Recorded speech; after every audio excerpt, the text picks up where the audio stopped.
ಅಸ್ಸಲಾಮು ಅಲೈಕುಂ ವರಹ್ಮತುಲ್ಲಾಹಿ ವಬರಕಾತುಹು. ಒಬ್ಬ ಮನುಷ್ಯನ ಜೀವನದಲ್ಲಿ ಅವನಿಗೆ ಸಿಗುವ ದೊಡ್ಡ ಭಾಗ್ಯವೆಂದರೆ ಅವನು ಮುಸ್ಲಿಮನಾಗಿ ಜನಿಸುವುದು. ಈ ಒಂದು ಕೃಪೆಗೆ ಸಮಾನವಾದ ಬೇರೆ ಯಾವ ಕೃಪೆಯೂ ಇಲ್ಲ. ಇಸ್ಲಾಂನಲ್ಲಿ ಜನಿಸುವುದು ಅಷ್ಟರ ಮಟ್ಟಿಗೆ ಪವಿತ್ರವಾಗಿದೆ. ಮುಸ್ಲಿಮರಿಗೆ ಅಲ್ಲಾಹನಿಂದ ದೊರಕುವ ದೊಡ್ಡ ಮಾರ್ಗದರ್ಶನ ಮತ್ತು ದಾರಿದೀಪವೆಂದರೆ ಪವಿತ್ರ ಕುರಾನ್ ಎಂಬುದರಲ್ಲಿ ಯಾರಿಗೂ ಸಂಶಯವಿಲ್ಲ. ಅದಕ್ಕಿಂತ ಹೆಚ್ಚಾಗಿ ಎಲ್ಲಾ ರೀತಿಯ ರೋಗಗಳಿಗೆ ಪರಿಹಾರವಾಗಿರುವುದು ಪವಿತ್ರ ಕುರಾನ್. ಪವಿತ್ರ ಕುರಾನಿನ ಅದ್ಭುತವನ್ನು ನಮ್ಮ ಮುಂದೆ ಸ್ಪಷ್ಟಪಡಿಸುವ ಒಂದು ಘಟನೆಯನ್ನು ಇಂದು ನಾವು ಚರ್ಚಿಸಲಿದ್ದೇವೆ. ಗೆಳತಿಯರಾಗಿದ್ದ ಒಬ್ಬ ಮುಸ್ಲಿಂ ಯುವತಿ ಮತ್ತು ಇನ್ನೊಬ್ಬ ಮುಸ್ಲಿಮೇತರ ಯುವತಿಯ ಜೀವನದಲ್ಲಿ ನಡೆದ ಒಂದು ಆಶ್ಚರ್ಯಕರ ಘಟನೆ ಇದಾಗಿದೆ.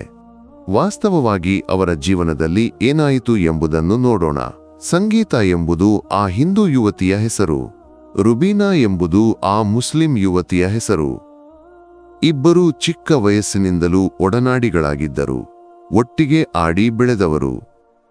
ರುಬೀನಾ ಅವರ ತಾಯಿಯವರು ಮಕ್ಕಳಿಗೆ ಕುರಾನ್ ಕಲಿಸುತ್ತಿದ್ದರು. ಆ ತರಗತಿಯಲ್ಲಿ ಬಹಳಷ್ಟು ಮಕ್ಕಳು ಭಾಗವಹಿಸುತ್ತಿದ್ದರು. ಸಂಗೀತ ಕೂಡ ಆ ತರಗತಿಯಲ್ಲಿ ಭಾಗವಹಿಸುವುದು ರೂಢಿಯಾಗಿತ್ತು.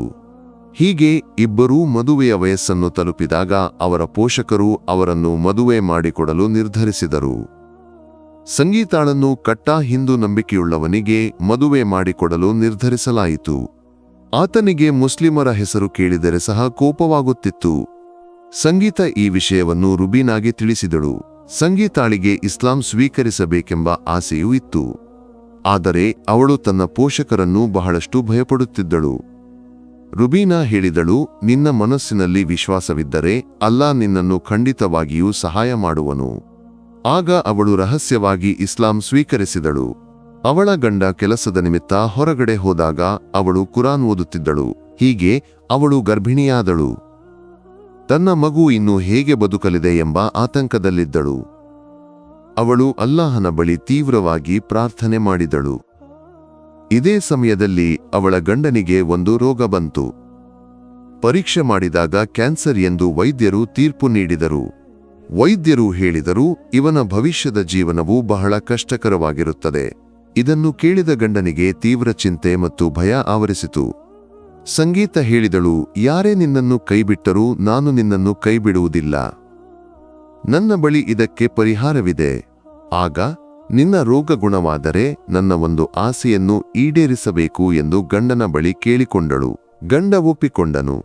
ಆಗ ಆ ಸ್ತ್ರೀ ಪ್ರತಿದಿನ ಸೂರತ್ ರಹಮಾನ್ ಓದಿ ನೀರಿನಲ್ಲಿ ಊದಿ ಮಂತ್ರಿಸಿ ಗಂಡನಿಗೆ ಕೊಡುತ್ತಿದ್ದಳು. 1 ತಿಂಗಳು ಈ ರೀತಿಯನ್ನು ಮುಂದುವರೆಸಿದಳು. ಪರೀಕ್ಷೆ ಮಾಡಿದಾಗ ಗಂಡನ ರೋಗ ಸಂಪೂರ್ಣವಾಗಿ ಗುಣವಾಗಿತ್ತು.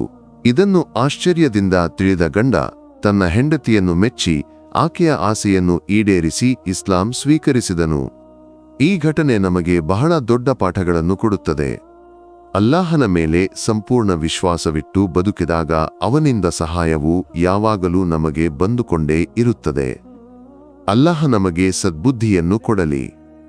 ಎಲ್ಲಾ ರೀತಿಯ ಮಾರಕ ರೋಗಗಳಿಂದ ಅಲ್ಲಾಹ್ ನಮ್ಮನ್ನು ರಕ್ಷಿಸಲಿ. ಆಮೀನ್. ಈ ವಿಡಿಯೋ ನಿಮಗೆ ತಲುಪಲು ಕಾರಣವಾದವರಿಗಾಗಿ ಪ್ರಾರ್ಥನೆ ಮಾಡಿ ಎಂದು ನೆನಪಿಸಿ. ಇನ್ಶಾ ಅಲ್ಲಾ ಮತ್ತೊಂದು ವಿಡಿಯೋದೊಂದಿಗೆ ನಂತರ ಭೇಟಿಯಾಗೋಣ. ದುವಾದೊಂದಿಗೆ.